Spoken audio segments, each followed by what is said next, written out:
Our hero, Alexander Novikov, was not merely a military leader, but a true architect of air warfare. A two-time hero of the Soviet Union, he managed to transform disparate aviation units into a powerful, coordinated mechanism capable not only of resisting, but also of crushing the seemingly invincible Luftwaffe.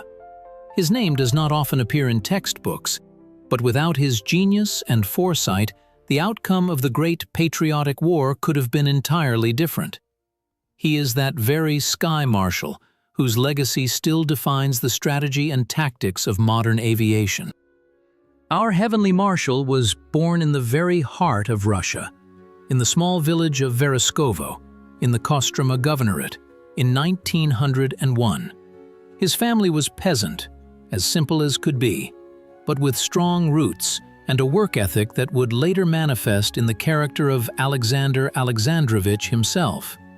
His childhood, like that of many village children of that time, was filled with rural chores, outdoor games, and of course, schooling. He finished Zemstvo school, which was already a decent achievement for a peasant's son. Who could have imagined then that this boy, running barefoot along dusty roads, would one day stand at the helm of all Soviet aviation? In 1915, when the world was already ablaze with the fires of the First World War, young Alexander, who at that time was only 14 years old, went to the city to learn a profession. He became an apprentice in a barber shop and then a journeyman. Life in the city was very different from that in the village and offered new opportunities, but this was not his true calling. Fate was preparing a completely different path for him, a path that would lead through thorns and trials, but ultimately elevate him to unattainable heights. A real turning point in his life occurred in 1919. The country was engulfed in civil war, and Alexander Novikov, a 19-year-old youth, could not stand aside. He voluntarily joined the ranks of the Red Army. It was here, amidst the dust of frontline roads and the roar of battles, that his character as a military man, capable of making decisions in the most difficult conditions, began to form. His first steps in the army were connected with the infantry, where he rose from a private soldier to a platoon commander. He participated in battles on the Western Front, experienced the bitterness of defeats and the joy of victories, learned to value a soldier's life, and understood the importance of every order. Over several years of service in the infantry, he proved himself to be a responsible and diligent commander. He was noticed, and in 1927 he successfully graduated from the Kiev Infantry School. This was a significant achievement that opened up new career prospects for him. After graduating from school, Novikov returned to commanding rifle units, continuing to hone his skills and gain experience. He was a man who always strived for self-improvement, for the search for new knowledge and opportunities. And it was this aspiration that ultimately led him to the sky. In those years, aviation, although it existed, was not yet perceived as the main strike force.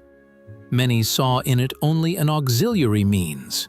But Novikov perhaps even then felt this potential, this huge, not yet fully revealed power. His path to the sky would be gradual, but inevitable. He would go through many trials before becoming whom we know him as, the Lord of the Sky, capable of changing the course of history. And so, in the early 30s of the last century, when the world stood on the brink of monumental changes, Alexander Novikov made a decision that would forever alter his destiny and the course of history. He, an experienced infantry commander, abandoned the familiar trenches and battlefields for the sky. This was a bold move, for aviation was then just gaining momentum, and many military men were skeptical of its capabilities. For most, it was merely an auxiliary force, nothing more. But Novikov saw further. He sensed in the hum of engines and the swift flight of winged machines something greater, a power capable of turning any war upside down.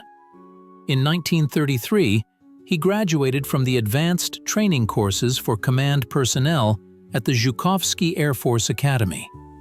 This was not just studying, it was an immersion into an entirely new world, where the laws of aerodynamics became more important than infantry tactics. His sharp mind and analytical abilities quickly set him apart from his fellow students.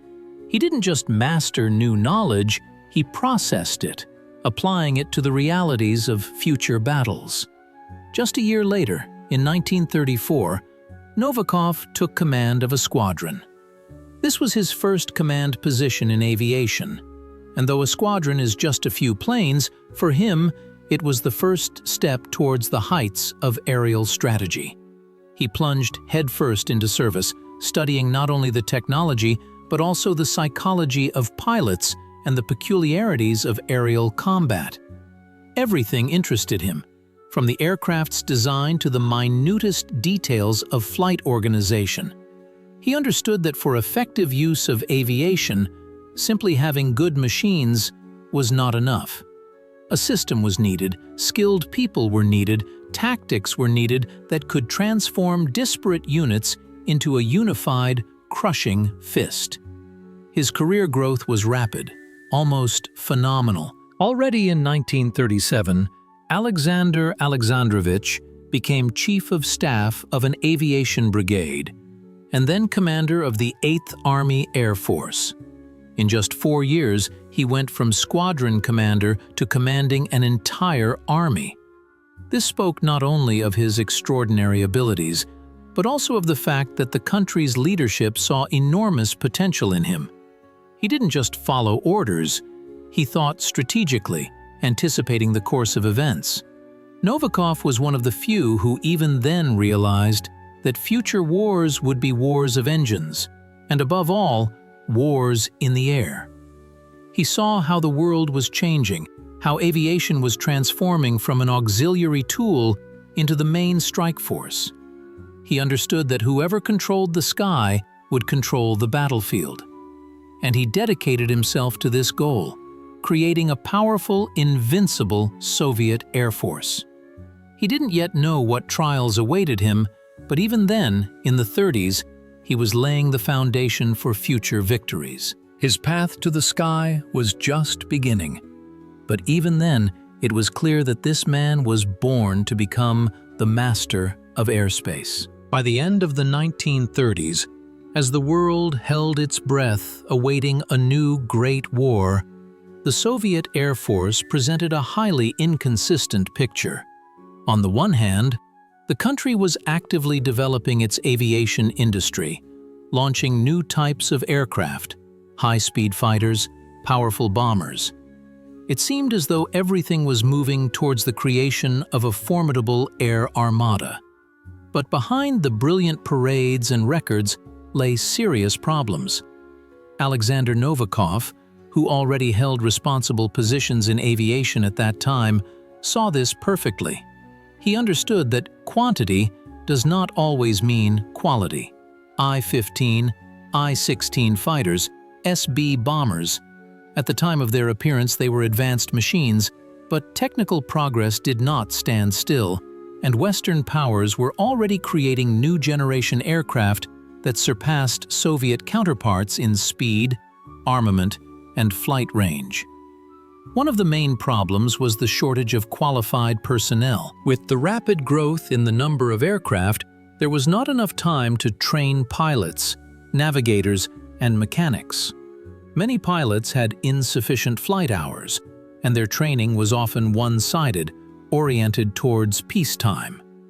There was practically no system for comprehensive crew training capable of effective interaction in combat. The organizational structure of the Air Force was cumbersome and did not always meet the requirements of rapidly changing air warfare tactics.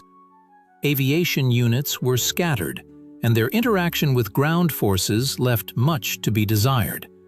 There was no unified concept for the use of aviation in large-scale operations. and aircraft were often used as a supporting tool for infantry rather than an independent strike force. Novikov, possessing a sharp analytical mind and a gift for foresight, could not tolerate such a state of affairs.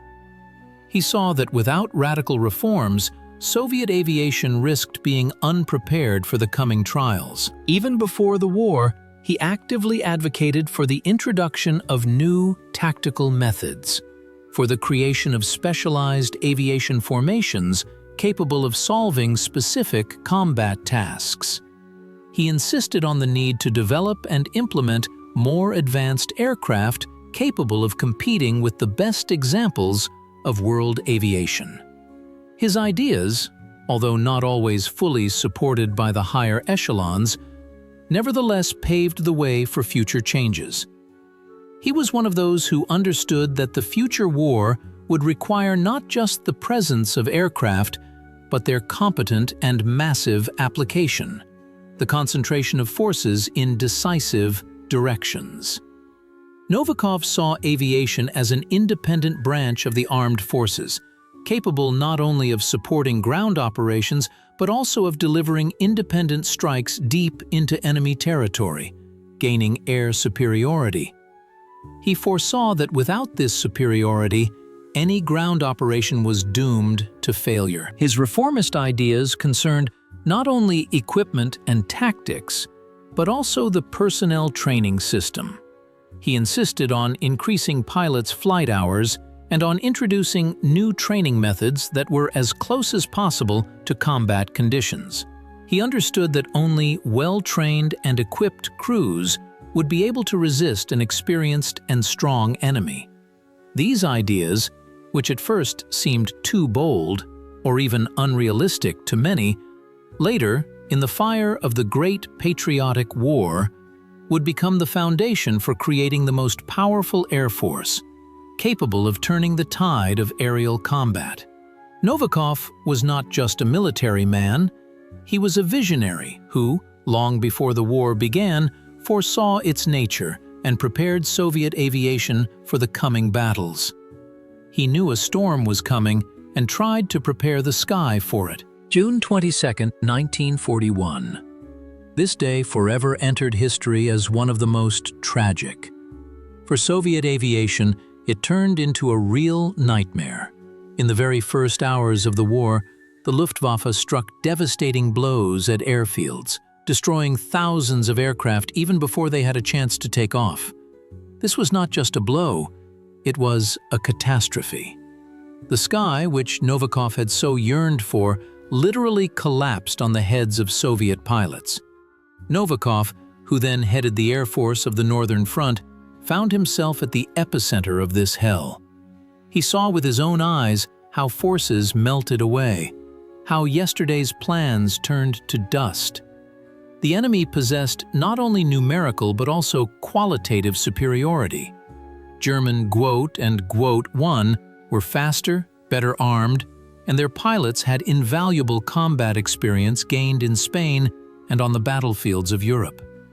The Soviet Air Force, despite all of Novikov's efforts, was not ready for such a war. Technical backwardness, shortcomings in pilot training, outdated tactics, all played their fatal role.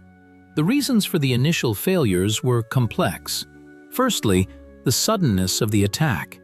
Intelligence data about the impending invasion was ignored. Airfields were not dispersed and properly covered. Secondly, an outdated aircraft fleet. Most of the fighters and bombers were models from the 30s, unable to compete with the latest German machines. Thirdly, the lack of a unified command and control system, which led to chaos and uncoordinated actions. Fourthly, insufficient experience in the combat use of aviation in a large-scale war.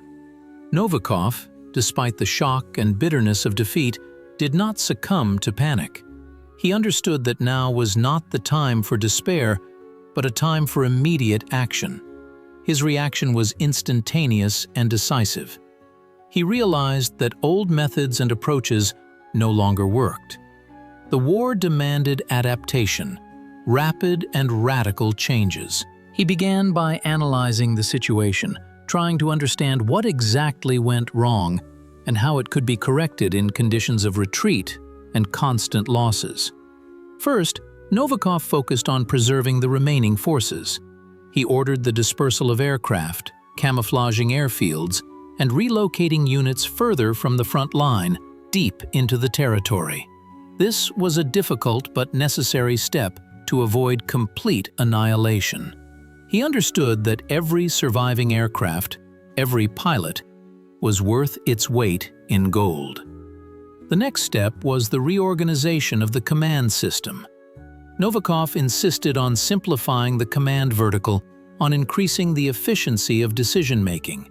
He understood that in a rapidly changing environment, bureaucracy was a death sentence. He demanded initiative and independence from his subordinates, urging them not to be afraid to take responsibility. He also began to pay special attention to pilot training. Despite the acute shortage of time, he sought to increase flight hours, introduce new tactical techniques as close as possible to real combat conditions. He understood that pilot skill was the key to survival and victory in air combat. It was in these black months of 1941, when it seemed that all was lost, that Alexander Novikov laid the foundations for future victories.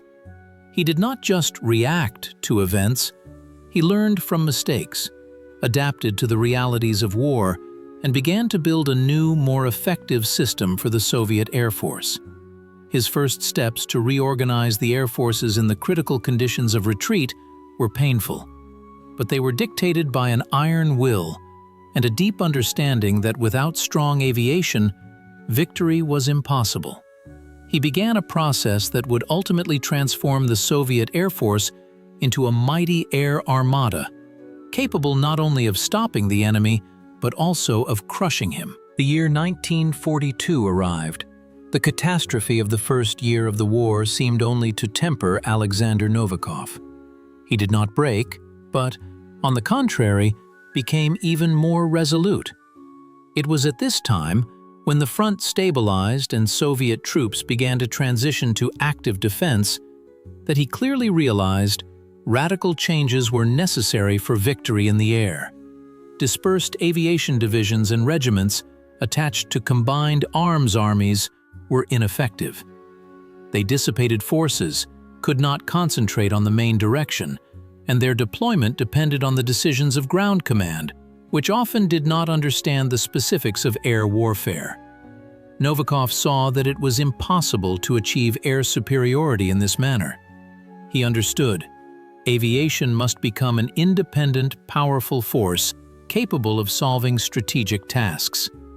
And then a bold idea was born to him, the idea of creating air armies. This was not just a renaming, it was a revolution in the structure of the Air Force. Before this, aviation was, rather, an appendage of the ground forces. Novikov's new concept involved uniting all types of aviation, fighter, assault, bomber, reconnaissance, under a single command with clear objectives and independent zones of responsibility. The goal was to create mobile, powerful formations capable of rapidly redeploying to decisive sectors of the front and massively employing aviation, ensuring air superiority. In May 1942, after long discussions and overcoming the resistance of conservatively minded military leaders, the Stavka of the Supreme High Command decided to form air armies. This was a colossal organizational breakthrough. Instead of dozens of dispersed units, subordinate to different authorities, powerful fists appeared, capable of delivering crushing blows. Novikov personally led this process. He did not just create new structures, he introduced new working principles.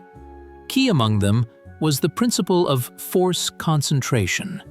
Its essence was not to scatter aviation across the entire front, but to gather it into powerful groupings in narrow, decisive sectors. Where an offensive was being prepared or an enemy strike needed to be repelled, Novikov concentrated hundreds and sometimes thousands of aircraft. This made it possible to achieve overwhelming superiority over the Luftwaffe, literally sweeping enemy aviation from the sky. He actively implemented a centralized air operations control system, creating Air Army headquarters that were to promptly coordinate the actions of all branches of aviation. This required commanders not only deep knowledge in the field of aviation, but also the ability to think strategically, anticipate enemy actions, and make quick decisions. Novikov personally supervised the training of personnel for the new armies, ensuring that every pilot, navigator, mechanic understood their role in the overall system. He understood that without competent and motivated people, even the most perfect structure would remain just a paper scheme. The creation of air armies dramatically increased the effectiveness of aviation. Now aircraft could operate not in individual flights but in large groups, providing powerful support to ground forces, destroying enemy columns, suppressing artillery, and, most importantly, gaining air superiority. This was a turning point. If in 41 Soviet VVS were on the defensive, with the advent of air armies, they began to transition to active operations, imposing their will on the enemy. Novikov, as a true reformer, did not just change the structure, he changed the mindset. He showed that aviation is not just the wings of the infantry, but an independent, decisive force on the battlefield. And this principle of force concentration, this new strategy of aviation deployment, would become the key to future victories, to Stalingrad, Kursk, and, finally, to Berlin. He laid the foundation upon which all the future power of Soviet military aviation would be built. October 1941 arrived. Moscow, the heart of a vast country, found itself under threat. German troops were pushing towards the capital, and each day brought alarming news. In these critical conditions, when hope seemed to dwindle with every passing hour, colossal responsibility fell upon Alexander Novikov. As commander of the Western Front Air Force, he was tasked with organizing the capital's air defense and providing support to ground forces that were holding back the enemy's onslaught. This was a battle not just for the city, it was a battle for the very soul of the country. He faced an incredibly difficult challenge. The Luftwaffe, despite its losses, continued to dominate the skies. German bombers regularly raided Moscow, attempting to break the spirit of the defenders. The Air Force, which was supposed to be a reliable shield, had been weakened and disorganized after the summer defeats.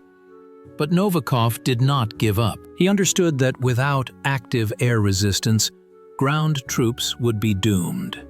He began by gathering the remaining fighter aircraft forces, concentrating them as much as possible on the approaches to the capital. His goal was not just to shoot down enemy planes, but to create an insurmountable air barrier, to force the enemy to abandon massive raids. Under his leadership, Moscow's air defense system was strengthened. New forward airfields were created, allowing fighters to take off faster for interception and stay in the air longer. He actively implemented principles of interaction between fighters and anti-aircraft artillery, which significantly increased the effectiveness of repelling enemy attacks. Day and night, Soviet pilots, often in outdated aircraft, took to the skies to meet the enemy. Novikov demanded maximum effort from them, but also cared about preserving personnel. He understood that every experienced pilot was an invaluable resource. He personally supervised the organization of combat sorties, analyzed every aerial battle, identifying the strengths and weaknesses of both his pilots and the enemy. It was during these harsh months that new tactical methods of Soviet aviation were born. For example, night fighters, equipped with the simplest instruments which, despite their primitiveness, allowed them to detect enemy bombers in the dark, began to be actively used. This was a response to the Luftwaffe's night raids, which had previously gone virtually unpunished. Another important area of Novikov's work was supporting ground forces. He understood that aviation should not just defend the sky, but also actively help infantry and tanks. Attack aviation, despite its small numbers, was used as effectively as possible. Aircraft flew at treetop level, attacking columns of German equipment, troop concentrations, and artillery positions. These were risky sorties, but they yielded tangible results, slowing the enemy's advance and giving our troops a respite. One of the first successful examples of air operations under Novikov's command was the defense of Tula. When German tank wedges were breaking through to the city, Soviet aviation, despite fierce resistance, was able to inflict significant blows on enemy columns, disrupting their offensive and making it possible to organize a defense. This was not just a local success. It was a signal that Soviet aviation was capable not only of defending itself, but also of delivering effective counterattacks. Novikov not only organized combat operations, but also worked on the morale of the pilots. He often visited airfields, talked to pilots, and inquired about their needs. He understood that in conditions of constant tension and losses, it was very important to maintain faith in victory.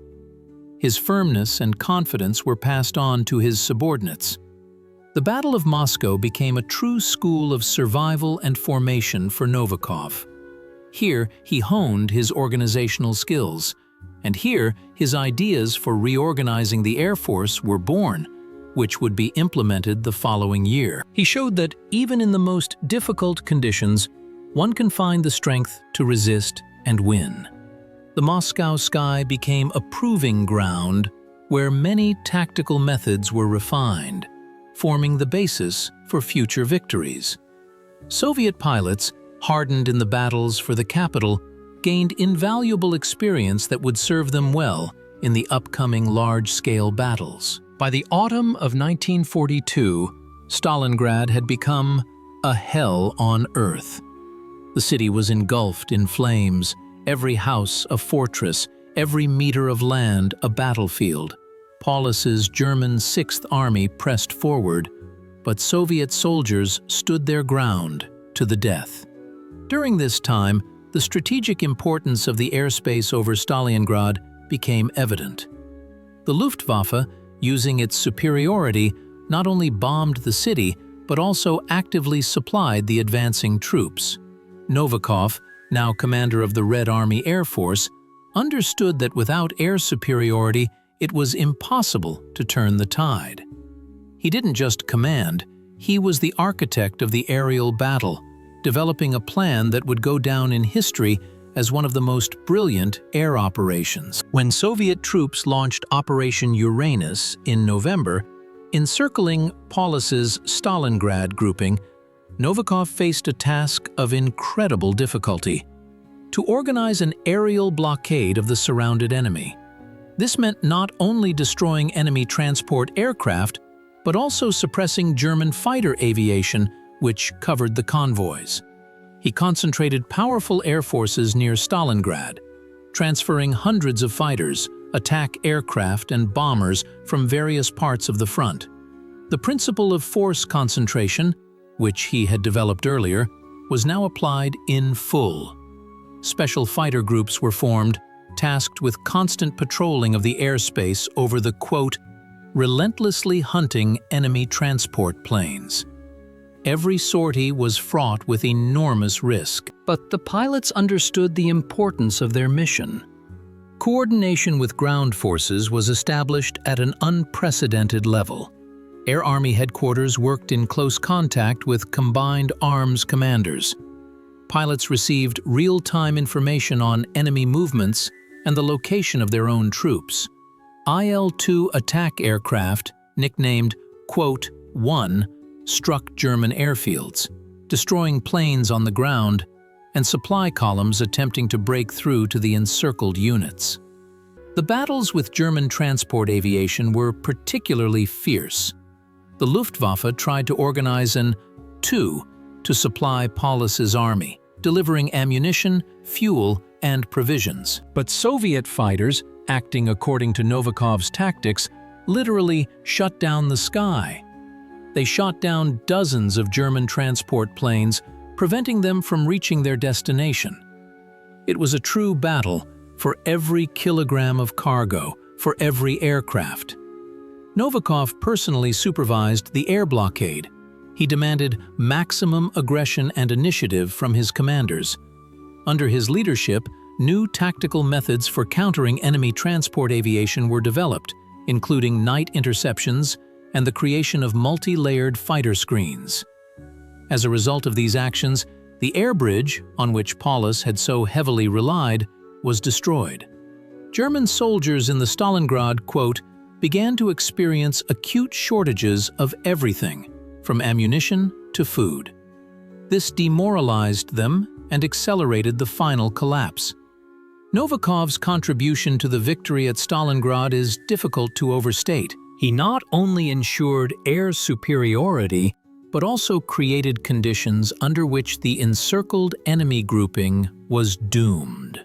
His strategic genius, ability to adapt quickly, and decisiveness in decision-making played a key role in one of the most important battles of the Great Patriotic War. Stalingrad became not only a symbol of resilience, but also a triumph of Soviet aviation, which, under the leadership of its heavenly Marshal, proved its ability to solve tasks of strategic scale. It was a victory that paved the way for future large-scale offensive operations, where air superiority would become one of the decisive factors. After the triumph at Stalingrad, where Soviet aviation under Novikov proved its ability to solve strategic-scale tasks, a new, even larger stage of the war was approaching. The summer of 1943 was preparing for a grand battle that would forever go down in history as the Battle of Kursk. This was not just a battle, it was a turning point where the fate of not only the Eastern Front, but also the entire Second World War was decided. And in this battle, air power was to play a decisive role. The German command, seeking revenge for Stalingrad, was preparing a powerful offensive, Operation Citadel, relying on its new Tiger and Panther tanks, as well as the massive use of aviation. The Luftwaffe, though having suffered serious losses, was still a formidable opponent capable of delivering significant blows. Alexander Novikov, already in the rank of Chief Marshal of Aviation, understood this perfectly. He realized that for a successful repulsion of the enemy's attack and a subsequent transition to the offensive, it was necessary not just to gain, but to reliably maintain air superiority. Preparations for the Battle of Kursk in the air began long before its official start. Novikov personally supervised the redeployment of aviation units to the Kursk salient. The principle of concentration of forces, which he so successfully applied at Stalingrad, was now taken to the absolute. On a small sector of the front, colossal air forces were concentrated. Up to 4,000 aircraft, including fighters, attack aircraft, and bombers. This was the largest concentration of aviation in history at that time, and methods of combating new types of German tanks. Special attention was paid to IL-2 attack aircraft, which were to become the main striking force in the fight against enemy armored columns. New strike schemes were developed involving the massive use of attack aircraft against echeloned enemy battle formations. Also, Novikov personally inspected the construction of new airfields, the camouflage of existing ones, and the creation of false targets to disorient enemy intelligence. He understood that a well-organized ground infrastructure was the key to the success of air operations. On July 7, 1943, German troops launched an offensive. From the very first hours, fierce fighting unfolded in the air. Novikov, at advanced command posts, personally led the actions of the air armies. His staff worked non-stop, promptly reacting to the changing situation. Soviet fighters, acting in close cooperation with ground guidance points, literally blocked the sky over the battlefield. They not only engaged in fierce aerial battles with German Tu-136, but also covered attack aircraft and bombers. In the sky over Prokhorovka, where the greatest tank battle unfolded, Soviet fighters and attack aircraft played a key role, constraining the actions of German aviation and striking enemy tanks. The methods of massive use of aviation developed by Novikov fully manifested themselves. Hundreds of aircraft simultaneously struck German positions, suppressing artillery, destroying equipment, and demoralizing infantry. Especially effective were, when wave after wave of attack aircraft and bombers rained down bombs and shells on the enemy. This was a turning point in the struggle for air superiority. If at the beginning of the war the Luftwaffe dictated its terms, now Soviet aviation, thanks to Novikov's genius, completely seized the initiative. German pilots, facing such massive resistance and superiority, began to lose morale. Air superiority over the Kursk Bulge was won. This allowed Soviet ground forces to effectively repel the German offensive and then launch their own devastating counteroffensive. Novikov not only managed aviation, he foresaw its future, creating a strategy that ensured victory in one of the most decisive battles of the war. His genius allowed him to transform the sky over Kursk from an arena for enemy dive bombers into a space for Soviet winged machines, paving the way to Berlin. Our hero, Alexander Novikov, after the Battle of Kursk, where he demonstrated his ability to organize air operations of unprecedented scale, did not rest on his laurels. He understood perfectly well that war tolerates no stereotypes, and for ultimate victory, it was necessary to constantly develop all branches of aviation: fighter, ground attack, bomber, reconnaissance. Each had its own specifics, its own tasks, and Novikov saw potential in each, striving to bring their effectiveness to absolute perfection. He didn't just lead, he was a generator of ideas, constantly seeking new paths and solutions. His attention was focused on many aspects, but two directions stood out particularly: improving the tactics of using IL-2 ground attack aircraft and organizing long-range bombing of enemy targets. The IL-2 ground attack aircraft, dubbed "0" by the Germans and "1" by Soviet soldiers, had already proven its effectiveness on the battlefields. But Novikov saw that its potential was not being fully utilized. He initiated the development of new tactical methods for ground attack aviation. Instead of scattered strikes, he demanded the massive use of "2", so-called "3" or "4" were developed, where several groups of ground attack aircraft at different altitudes alternately attacked a target, giving the enemy no time to recover. This allowed for the suppression of anti-aircraft fire and inflicted maximum damage. Novikov insisted on closer cooperation between ground attack aircraft and escort fighters to ensure their safety in the enemy's air defense zone. He also actively contributed to the development of new types of weaponry for the IL-2, more powerful bombs, rockets capable of penetrating the thick armor of German tanks. Under his leadership, new training methods for ground attack pilots were introduced, aimed at improving the accuracy of bombing and firing, as well as practicing maneuvers to evade anti-aircraft fire. He personally ensured that crews not only knew how to fly, but also understood the tactics of ground forces, so that their strikes would be as effective as possible. An equally important direction for Novikov was the development of long-range aviation. If at the beginning of the war the main task of bombers was to support ground forces at the front, now, with the strategic initiative having passed to the Red Army, there arose a need to strike targets deep in the enemy's rear. Factories, transport hubs, railway stations, ammunition depots. All of this was targeted by Soviet long-range bombers operating under Novikov's leadership. He understood that such operations required meticulous planning, precise reconnaissance, and highly skilled crews. Special long-range bomber units were formed, equipped with IL-4 and PE-8 aircraft. Novikov demanded the most accurate data on targets from intelligence and flawless execution of tasks from the crews. Long-range bombings were carried out both day and night, often in difficult weather conditions. These were extremely risky operations, requiring pilots not only courage, but also the highest professionalism. He personally supervised the preparation process for such sorties, developed routes, and analyzed intelligence data and enemy air defense countermeasures.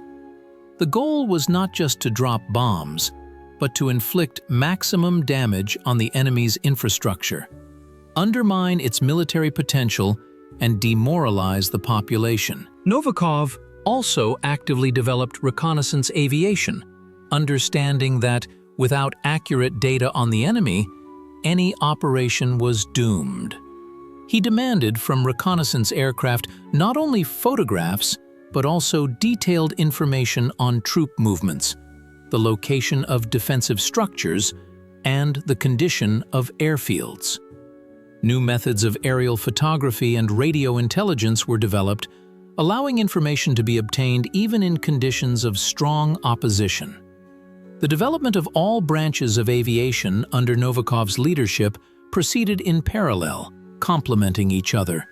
Fighters ensured air superiority, ground attack aircraft destroyed the enemy on the ground, bombers struck targets in the rear, and reconnaissance provided the necessary information. This was a complex, multifaceted system that Novikov built step by step, transforming the Soviet Air Force into a powerful instrument of war, capable of solving any tasks. His innovative solutions and strategic thinking became the guarantee that Soviet aviation not only withstood the struggle against the Luftwaffe, but also managed to gain the upper hand. Our hero, Alexander Novikov, was not just a military leader, but a true architect of air warfare. A two-time hero of the Soviet Union, he managed to transform disparate aviation units into a powerful, coordinated mechanism capable not only of resisting, but also of crushing the seemingly invincible Luftwaffe. His name is not often heard in textbooks, but without his genius and foresight, the outcome of the Great Patriotic War could have been very different. He is that very heavenly Marshal, whose legacy still defines the strategy and tactics of modern aviation. Our heavenly Marshal was born in the heart of Russia, in a small village called Vereskovo, in the Kostroma governorate, in 1901. His family was peasant, as simple as could be, but with strong roots and a work ethic that would later manifest itself in Alexander Alexandrovich's own character. His childhood, like that of many village children of that time, was filled with rural chores, outdoor games, and of course, schooling. He finished the Zemstvo school, which was already a good achievement for a peasant's son. Who could have imagined then that this boy, running barefoot on dusty roads, would one day stand at the helm of all Soviet aviation? In 1915, when the world was already ablaze with the fires of the First World War, young Alexander, who was only 14 at the time, went to the city to learn a profession. He became an apprentice at a barber shop and then a journeyman. Life in the city was completely different from the village and offered new opportunities, but this was not his true calling. Fate was preparing a completely different path for him, a path that would lie through thorns and trials, but would ultimately elevate him to an unattainable height. A real turning point in his life occurred in 1919. The country was engulfed in the Civil War, and Alexander Novikov, a 19-year-old youth, could not stand aside. He voluntarily joined the ranks of the Red Army. It was here, amidst the dust of frontline roads and the roar of battles, that his character as a military man, capable of making decisions in the most difficult conditions, began to form. His first steps in the army were connected with the infantry, where he rose from a private soldier to a platoon commander. He participated in battles on the Western Front, experienced the bitterness of defeats and the joy of victories, learned to appreciate a soldier's life and understand the importance of every order. Over several years of service in the infantry, he proved himself to be a responsible and diligent commander. He was noticed, and in 1927, he successfully graduated from the Kiev Infantry School. This was a serious achievement that opened up new career prospects for him. After graduating from school, Novikov returned to commanding rifle units, continuing to hone his skills and gain experience. He was a man who always strived for self-improvement, for the search for new knowledge and opportunities. And it was this striving that ultimately led him to the sky. In those years, aviation, although it existed, was not yet perceived as the main striking force. Many saw it only as an auxiliary tool. But Novikov, perhaps even then, felt this potential, this huge, yet-to-be fully revealed power. His path to the sky would be gradual, but inevitable. He would go through many trials before becoming who we know him as, the Lord of the Sky, capable of changing the course of history. Our hero, Alexander Novikov, was not just a military leader, but a true architect of air warfare. A two-time hero of the Soviet Union, he managed to transform disparate aviation units into a powerful, coordinated mechanism capable not only of resisting, but also of crushing the seemingly invincible Luftwaffe. His name is not often heard in textbooks, but without his genius and foresight, the outcome of the Great Patriotic War could have been very different. He is that very heavenly Marshal whose legacy still defines the strategy and tactics of modern aviation. Our heavenly Marshal was born in the heart of Russia, in a small village called Vereskovo, in the Kostroma governorate in 1901. His family was a peasant one, as simple as could be, but with strong roots and a work ethic that would later manifest in Alexander Alexandrovich's own character. His childhood, like that of many village children of that time, was filled with rural chores, outdoor games, and of course, schooling. He finished the Zemstvo school, which was already a good achievement for a peasant's son. Who could have imagined then that this boy, running barefoot along dusty roads, would one day stand at the helm of all Soviet aviation? In 1915, when the world was already ablaze with the fires of the First World War, young Alexander, who was only 14 at the time, went to the city to learn a profession. He became an apprentice in a barber shop, and then a journeyman. Life in the city was completely different from the village and offered new opportunities, but this was not his true calling. Fate was preparing a completely different path for him, a path that would lead through thorns and trials, but ultimately elevate him to an unattainable height. A real turning point in his life occurred in 1919. The country was engulfed in the Civil War, and Alexander Novikov, a 19-year-old youth, could not stand aside. He voluntarily joined the ranks of the Red Army.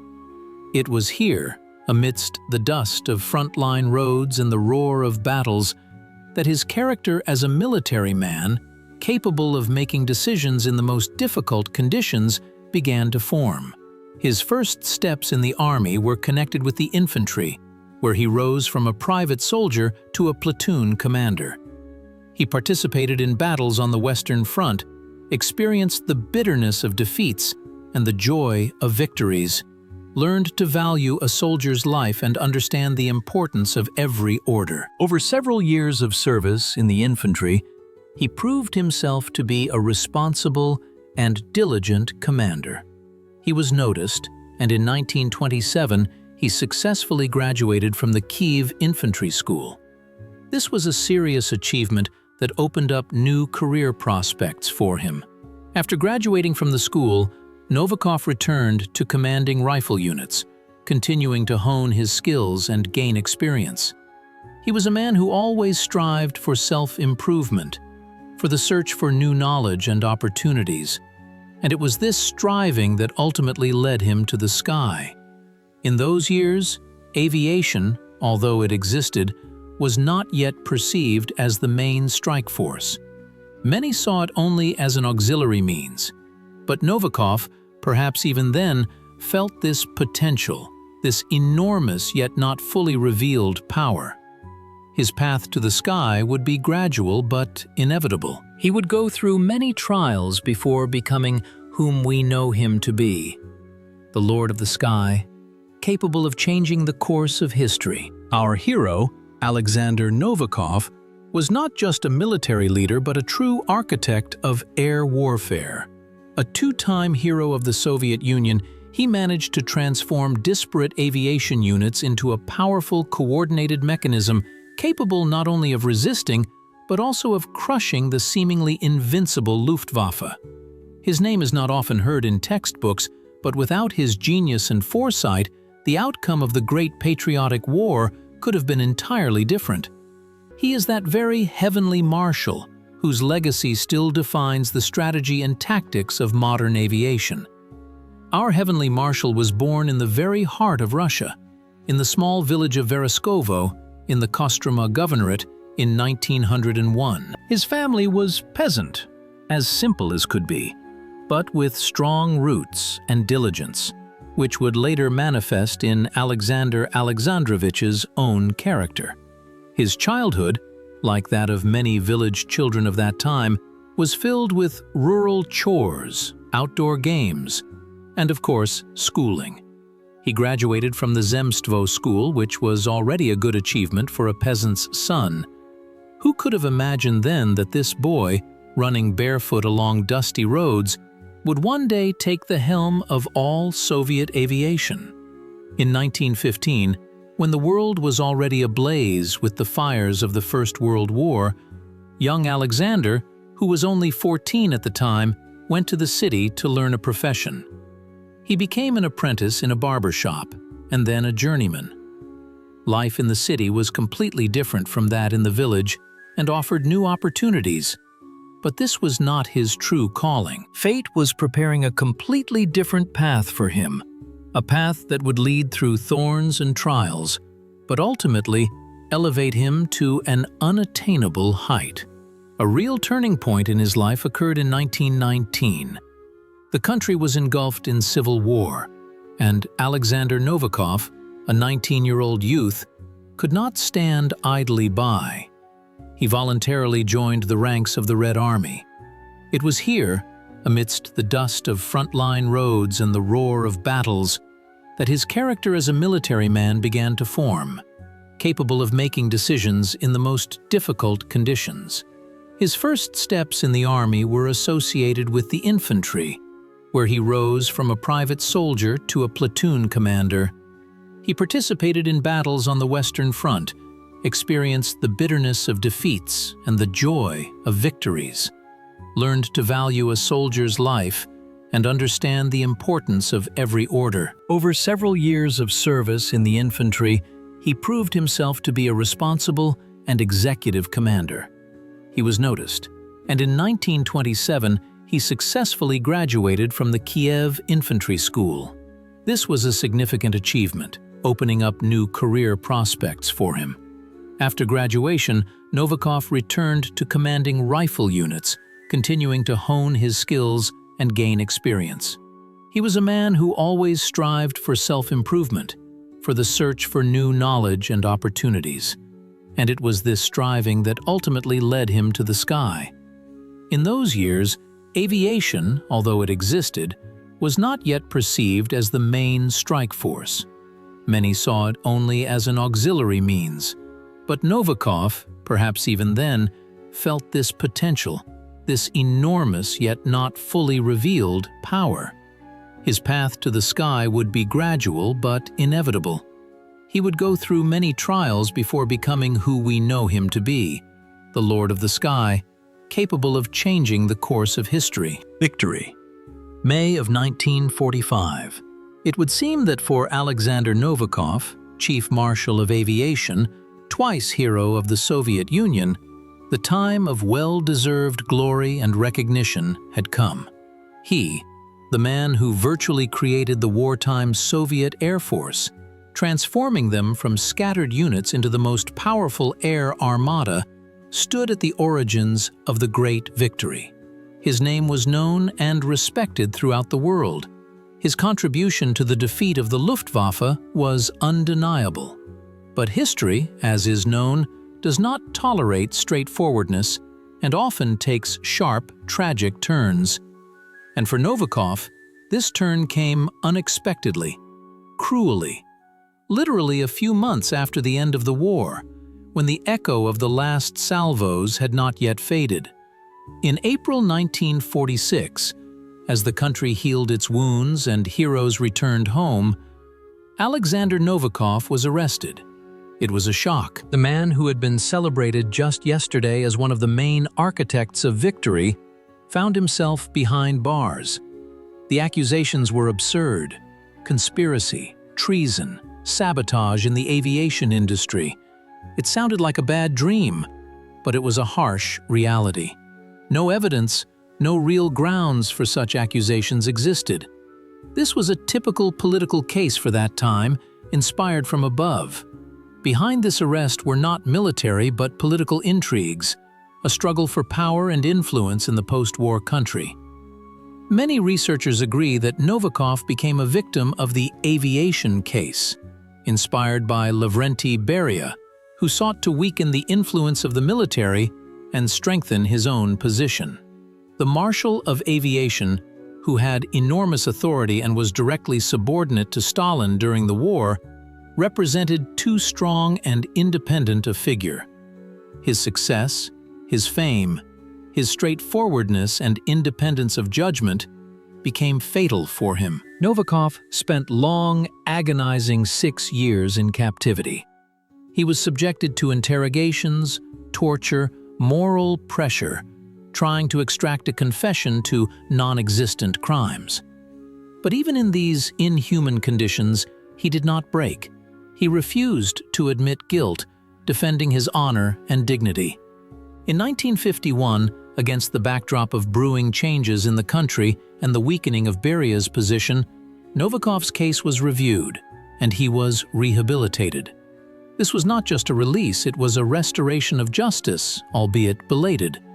He returned to normal life, but the years of imprisonment left their indelible mark. However, even after what he had experienced, Novikov did not lose his energy and dedication to his work. After returning to service, he again made a significant contribution to the development of the Soviet Air Force. He understood that a new era required new approaches. He actively participated in the development of the concept of jet aviation, which replaced piston aircraft. He paid attention to the development of air defense systems, the training of personnel for the new era of air wars. His experience, his strategic thinking, proved to be in demand in peacetime as well. He worked at the Air Force headquarters, engaged in scientific and teaching activities, passing on his invaluable experience to young generations of military aviators. He was one of those who laid the foundations for the future power of Soviet military aviation in the era of jet engines and rockets. The story of Alexander Novikov is not only a story of triumph and victories, but also of tragedy, injustice, and ultimately, restoration.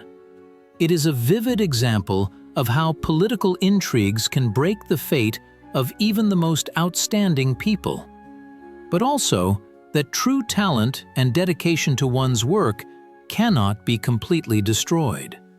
His return to active duty after imprisonment became a symbol of resilience and faith in justice. He once again took to the skies, albeit not at the controls of an aircraft, but as an architect of future air victories, leaving behind not only the memory of great achievements, but also important lessons for future generations. The story of Alexander Novikov, Chief Marshal of Aviation, is not just a chronicle of the life of an outstanding military leader, it is a true textbook on the strategy and tactics of air warfare, the relevance of which does not fade even after decades.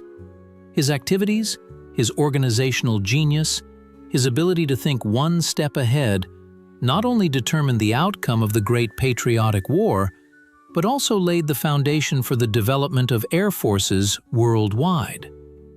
Novikov's legacy is not a museum exhibit. It is a living, pulsating source of knowledge for modern air forces. And here's why. The main historical significance of Novikov's activities lies in the fact that he was the first to fully comprehend and implement the concept of independent, strategic use of aviation. Before him, and largely even at the beginning of the war, aviation was perceived as an auxiliary means of supporting ground operations.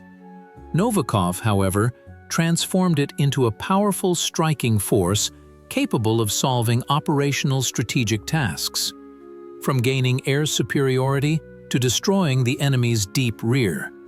He proved that air warfare is not just a set of aerial battles, but a complex, multi-faceted system requiring centralized control, clear interaction of all branches of aviation, and close coordination with ground forces. His ideas for creating air armies capable of concentrating forces in decisive directions are today ABCs for any modern conflict. The lessons of his military art are relevant even now. Firstly, it is the principle of concentration of forces. Novikov showed that it is not the dispersion of aviation along the entire front, but its massive application in narrow, key areas that provides overwhelming superiority. This principle underlies any successful air operation today, be it a local conflict or a large-scale confrontation. Secondly, it is the ability to quickly adapt to changing circumstances. At the beginning of the war, faced with catastrophic losses, Novikov did not panic, but conducted a deep analysis of the causes of failures and promptly reorganized the Air Force, introducing new tactical methods and changing strategy. This flexibility of thinking, the ability to learn from mistakes and to make unpopular but necessary decisions, is one of the most important qualities of a modern military leader. Thirdly, it is the comprehensive development of all branches of aviation. Novikov paid attention not only to fighters and bombers, but also to attack, reconnaissance aircraft, seeing them as a single complementary organism. He understood that only the comprehensive development of all components of air power ensures its effectiveness.